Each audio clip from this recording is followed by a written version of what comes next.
신앙 고백 우리 하겠습니다. 나는 전능하신 아버지 하나님 천지의 창조주를 믿습니다. 나는 그의 유일하신 아들 우리 주 예수 그리스도를 믿습니다. 그는 성령으로 잉태되어 동정녀 마리아에게서 나시고 본디오 빌라도에게 고난을 받아 십자가에 못 박혀 죽으시고 장사된 지 사흘 만에 죽은 자 가운데서 다시 살아나셨으며 하늘에 오르시어 전능하신 아버지 하나님 우편에 앉아 계시다가 거기로부터 살아있는 자와 죽은 자를 심판하러 오십니다. 나는 성령을 믿으며 거룩한 공교회와 성도의 교제와 죄를 용서받는 것과 몸의 부활과 영생을 믿습니다. 아멘. 542장 보시고 말씀을 봅니다.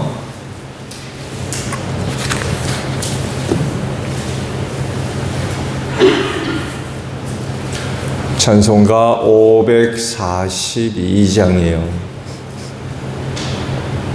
구주 예수 의지함이 심히 기쁜 일일세 영생 허락받았으니 의심하 주옵도다. 예수 믿는 것은 받은 증거만 도다. 예수 귀한 예수 믿음 더욱 주소서. 구주 예수 의지함이 심히 기쁜 일일세 주를 믿는 나의 마음 그의 피에 적시네. 예수 믿는 것은 받은 증거만 도다. 예수 귀한 예수 믿음 더욱 주소서. 구주 예수 의지하여 죄악 벗어버리네. 아리 받고 영생함을 주께 모두 얻었네. 예수 믿는 것은 받은 증거만 도다. 예수 귀한 예수 믿음 더 주소서. 구주 예수 의지하여 구원함을 얻었네. 영원 무궁 지나도록 주여 함께 하소서. 예수 믿는 것은 받은 증거만 도다. 예수 귀한 예수 믿음 더욱 주소서. 아멘. 계시록 2장 18절에서 마지막 29절까지 저와 교독을 하죠. 요한계시록 2장 18절로 마지막 절에요. 두아디라 교회의 심부름꾼에게 이렇게 써보내라. 그 눈이 불꽃과 같고 그 발이 노새와 같으신 분 곧 하나님의 아들이 이렇게 말씀하신다.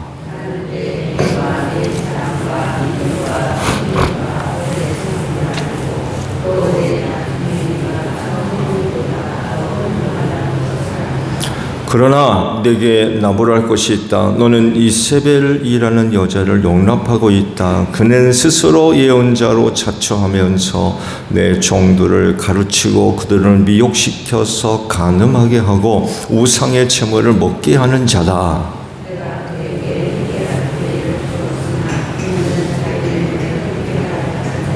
보아라, 나는 그를 병상에다 던지겠다. 그와 더불어 간음하는 자들도 그와의 행위를 회개하지 않으면 큰 환난을 당하게 하겠다.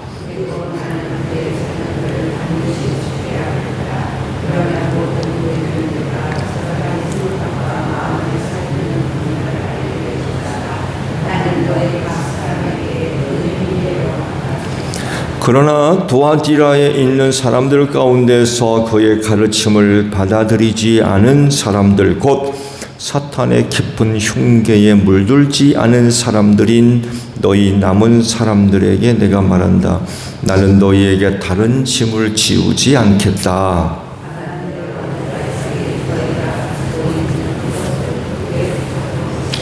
이기는 사람, 곧 내 일을 끝까지 지키는 사람에게는 민족들을 다스리는 권세를 주겠다.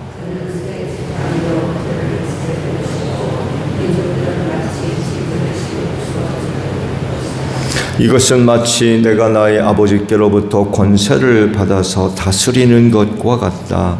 나는 그 사람에게 샛별을 주겠다.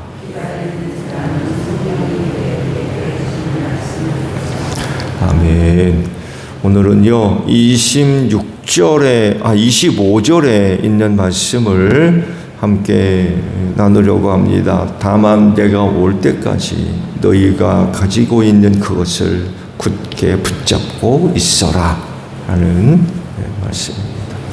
이 말씀과도 같이 주님 오실 때까지 붙들어야 할 것들을 굳게 붙잡는 여러분들이 되시기를 바랍니다.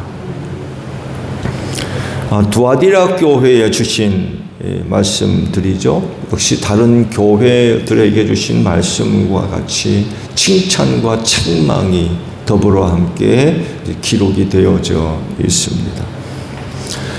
알려진 바에 의하면 두아디라 시는요 공업이 상대적으로 발달한 그런 도시였다고 해요. 사도 바울이 빌립보에서 만난 자주색 옷감 장사 하나가 있었죠. 루디아. 기억들 하십니까? 루디아가 바로 이 두아디라의 출신입니다. 이 두아디라 시 역시 이방신을 섬기는 데 있어서는 예외가 아니었어요.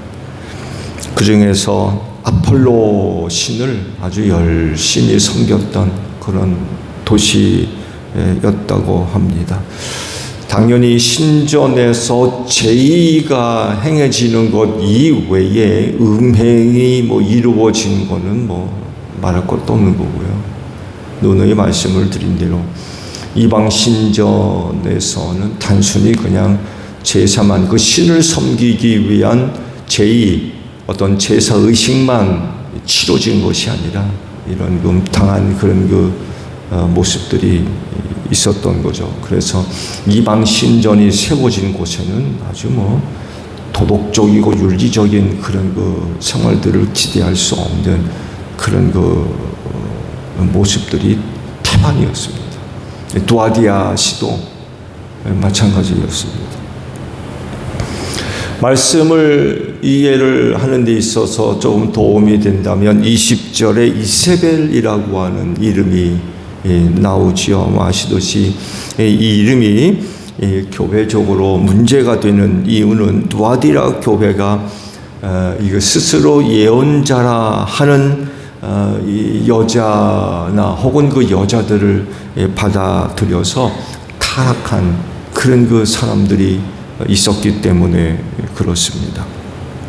이 이세벨에게 유혹을 받아가지고 간음을 하고 우상에게 바쳐진 재물을 먹는 이런 그 타락한 이들이 있었다는 거죠.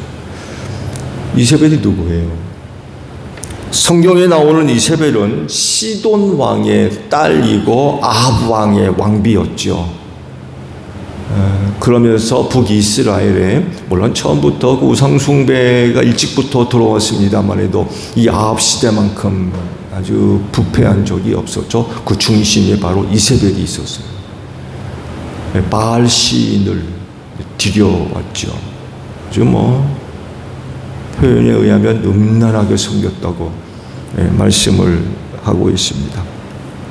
그리고 북이스라엘로 하여금 급격하게 정말로 타락하게 만든 중요한 그런 그 인물일 뿐만 아니라, 그렇다 보니까 그 유명한 엘리야 선지자와 그 영적 싸움을 벌였던 유명한 그런 그 사람이죠. 그런데 이세벨이라고 하는 이름이 두아디라 교회에 등장하고 있다는 거예요. 이세벨이 누군가요? 이세벨이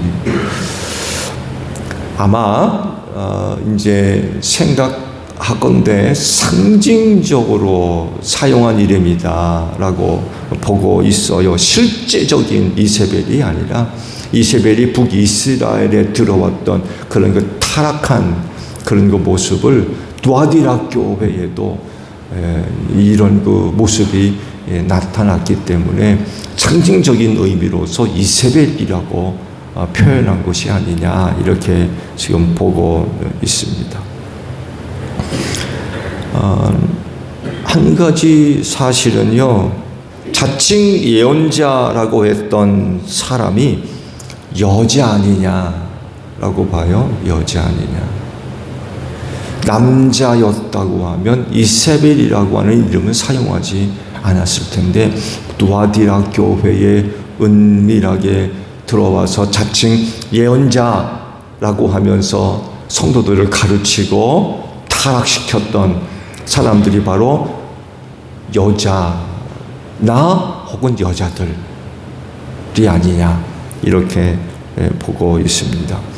또 아마도 이방신전에서 여사제로 일을 하던 어떤 사람들이 아니냐, 이렇게도 보고 있어요. 그런 사람들이 이방신전에서 이제 음란한 짓을 당연히 이제 했겠죠. 그런 사람들이 교회 안으로 은밀하게 들어와 가지고는 스스로 예언자다 이러면서 두아디라 교회의 성도들을 타락시키는 그런 짓을 하고 있었다는 거죠. 그런데 말씀을 보셨듯이 두아디라 교회 내에서 몇몇은 이들의 유혹에 넘어가지 않고 신앙을 지킨 사람들이 있었다고 칭찬을 하고 있었죠. 그러니까 일부는 유혹에 넘어가서 타락했고, 그렇지만 전부는 아니고 그 중에 일부는 끝까지 신앙을 지킨 사람들이 있었다는 것입니다. 오늘 함께 나눌 말씀이 바로 믿음을 지킨 그 성도들에 대해서 하신 그런 그 말씀입니다. 24절 하반절에 이런 그 말씀이 있어요. 나는 너희에게 다른 짐을 지우지 않겠다라는 그런 그 말씀이 있는데, 이게 무슨 의미일까요? 일단 이들은요, 유혹에 넘어가지 않은 성도들에게 하신 말씀인데, 이게 무슨 말씀일까요? 여기서 다른 짐이 이제 문제인데, 이 다른 짐이 뭘 이야기하느냐라고 하는 거예요. 여기서 다른 짐은요, 19절에 언급하고 있는 행위, 사랑, 믿음, 섬김, 또 오래 참음, 여기에 이세벨의 유혹을 따르지 않은 것 이외의 다른 것들을 의미하는 그런 거 말씀으로 봐야 될 것 같아요. 그러니까 그렇게 한 것으로도 충분하다, 이렇게 보시면 돼요. 너희가 그런 거 어려운 가운데도 좋은 일을 하고 믿음을 지키고 하는 그런 것, 그만큼으로도 족하다. 이것 이외의 다른 것들을 내가 너희에게 요구하지 않겠다, 이런 의미로 이 말씀을 보면은 좀 쉽게 이해를 할 수 있을 것 같아요. 다른 것도 지키라고, 다른 것까지 지키라고 내가 너희에게 명령을 하진 않겠다. 이런 그 의미입니다. 그리고 오늘 함께 나눌 말씀 가운데 다만 내가 올 때까지 너희가 가지고 있는 그것을 굳게 붙잡고 있어라 라고 말씀을 하시는데, 가지고 있는 게 뭐예요? 너희가 가지고 있는 것을 굳게 붙잡아라. 뭘 갖고 있다는 얘기예요? 그것도 역시 앞서 말씀을 드린 것들을 지칭하고 있어요. 19절에 있는 말씀을 두고 하시는 말씀으로 봐야 될 것 같아요. 행위와 사랑과 믿음과 섬김과 오래 참음을 포함해서 이세벨의 유혹에 넘어가지 않은 것들, 이런 것들을 너희가 굳게 붙잡고 있어라 라는 말씀이라는 거예요. 내가 올 때까지 타락하지 않은 성도들이 이렇게 생활하고 있었다는 거죠. 바로 그걸 얘기해요. 그걸 너희가 굳게 붙잡고 있어라 라는 그런 그 말씀입니다. 신앙생활은 한때가 되면 안 되겠죠.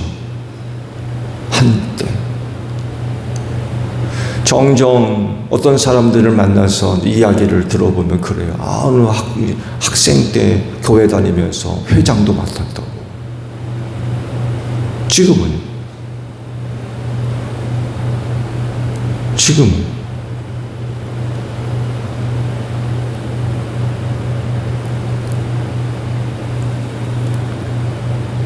교회는 너무 멀리 나와 있어요. 교회가 거리가 너무 멀어요. 멀리 나와 있어서 예수와 무관한 그런 그 생활을 하면서 그 입에는 내가 학생 때 교회 다니면서 회장도 했다고 그런 얘기를 자랑으로 들어야 되나요? 신앙은 한때가 되면은 안 되죠. 지속적으로 유지되어져야 되고 또한 고백되어져야 할 내용입니다. 그래서 하시는 말씀이 뭐예요? 내가 올 때까지.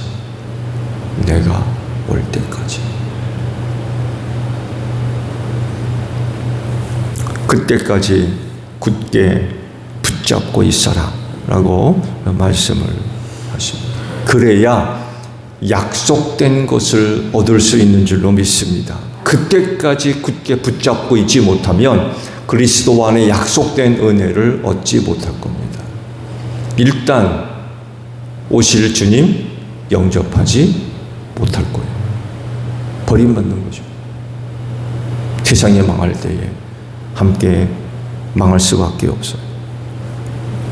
구원받지 못하는 거죠. 주님이 오시는 그때까지 신앙생활 잘 지켜져야 돼요. 유지되어져야 되고 오늘 말씀과도 같이 그때까지 굳게 붙들고 있어야 됩니다. 놓치면 안 돼요.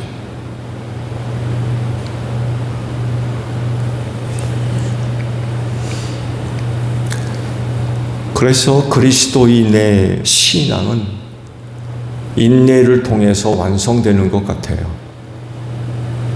어떻게 생각하십니까? 신앙에 인내가 빠질 수가 없어요. 인내하지 않으면서 신앙이 어떻게 지켜집니까?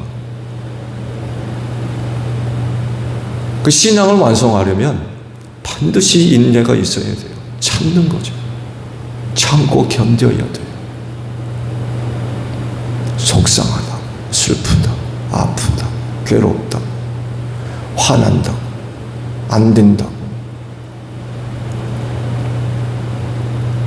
붙잡고 있던 건 내려놓으면 그 신앙이 완성되겠습니까? 완성될 수가 없죠. 그래서 신앙이 완성되려면 반드시 인내가 동반되어져야 됩니다. 많은 시련을 통과해야 하고요. 많은 유혹도 받아야 되고 그거 이겨야 돼요.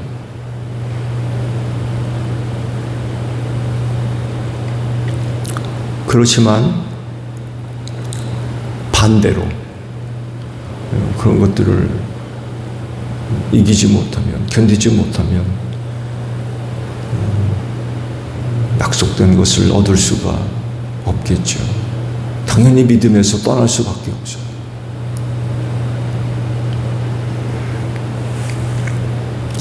성경을 보게 되면 수많은 믿음의 선진들의 이야기가 기록이 되어져 있고, 그 수많은 선진들의 이야기가 오늘 우리에게 이야기하는 것이 뭐예요? 바로 이거를 우리에게 이야기를 합니다. 대부분이 성경에 기록되어 나오는 신앙의 선진들의 아주 화려한 어떤 스토리를 우리가 굉장히 좋아하고, 나도 그렇게 됐으면 좋겠다고들 그렇게들 신앙의 본으로 삼으려 하는 그런 그 모습들도 많이 있는데, 그러나 그 이면 뒤에 우리가 놓치고 있는 것들이 있어요. 그게 뭐예요? 인내입니다. 인내. 그들이 그렇게 하나님께로부터 은혜를 얻을 수 있었던 그 이면 뒤에는 이루 말할 수 없는 어려운 일들이 얼마나 많이 있었는지 성경에 미처 기록되어 있지 않은 거죠. 삶의 또 다른 이면 뒤에는 이루 말할 수 없는 많은 고난과 역경들이 있었다는 거예요. 그거 다 참고 견뎌서 얻은 은혜들이지 하늘에서 뚝 떨어진 것들이 절대로 아니라는 거예요.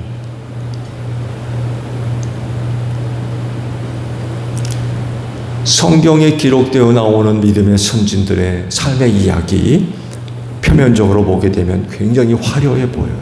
야, 좋았겠다. 나도 그랬으면 그러는데요. 그게 전부일까요? 그분들의 이야기가 그거 전부일까요? 나중에 천국 가서 그분들 만나서 이야기 들어보면 정말 파란만장한 이야기들이 쏟아져 나올 겁니다. 성경 말씀에 기록되어지지 않은 삶의 이면의 이야기들, 이루 말할 수 없는 많은 고난이 점청되어 있는, 아마 그런 얘기를 들을 때마다 그거 어떻게 참으셨어요? 그거 어떻게 견디셨어요? 이런 이야기가 안 나올 수가 없을 겁니다. 근데 많은 사람들이 성경들을 볼 때 표면적으로 드러나는 화려하고 아름다운 그런 면들만 보려고 하는데 결코 그렇지 않습니다.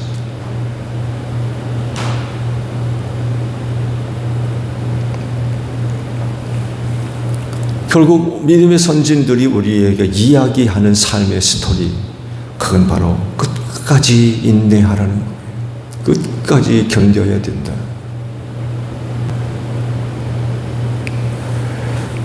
그들이 하나님으로부터 약속된 그런 은혜를 얻은 것들은요, 그야말로 누워서 식은 죽 먹기 식으로 얻은 게 절대로 아니라는 거예요. 그러잖아요. 누워서 식은 죽 먹기라고. 어디 그런 게 어디 있어요?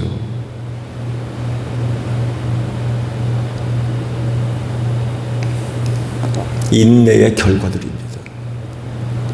인내의 결과들.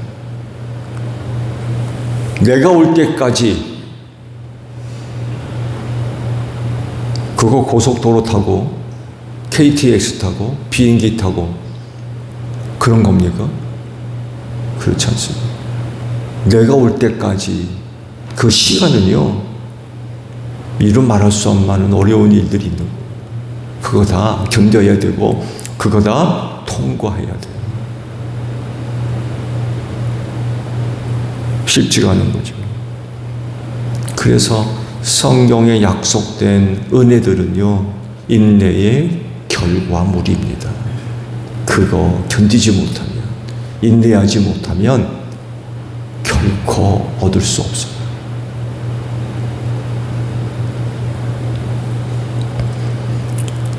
그래서 하시는 말씀이 내가 올 때까지, 내가 올 때까지 그거 굳게 붙잡아라.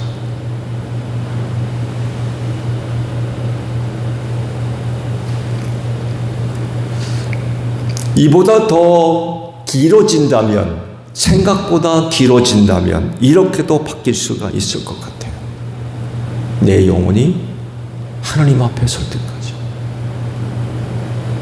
하나님 앞에 설 때까지. 내가 죽어 무덤에 묻힐 때까지도 예수께서 안 오실 수도 있잖아요. 그리고 지금까지 수많은 믿음의 선진들이 이렇게 살았어요. 주님 오실 때까지 기다리며 참고 견디고 굳게 붙잡고 죽었거든요. 우리도 그럴지 몰라요. 주님 오실 때까지 굳게 붙잡고 생활을 해야 되는데 그게 더 늦어진다면 내 눈에 흙이 들어가요. 내 영혼이 하나님 앞에 설 때까지 붙잡은 것 놓치지 않도록 굳게 붙잡아야 된다는 그런 그 말씀으로 바뀌어야 할지 몰라요. 각오가 되어 있습니까? 내 눈에 흙이 들어올 때까지, 아니면 여러분의 영혼이 하나님 앞에 설 때까지 붙잡고 있는 것 놓치지 않고 굳게 붙잡을 각오가 되어 계세요?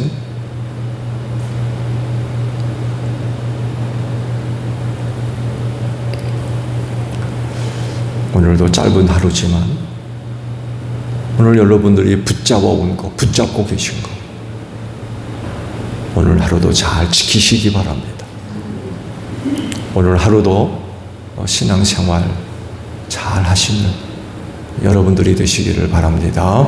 주기도문 합니다. 하늘에 계신 우리 아버지, 아버지의 이름을 거룩하게 하시며 아버지의 나라가 오게 하시며 아버지의 뜻이 하늘에서와 같이 땅에서도 이루어지게 하소서. 오늘 우리에게 일용할 양식을 주시고 우리가 우리에게 잘못한 사람을 용서하여 준 것 같이 우리 죄를 용서하여 주시고 우리를 시험에 빠지지 않게 하시고 악에서 구하소서. 나라와 권능과 영광이 영원히 아버지의 것입니다. 아멘. 기도하겠습니다.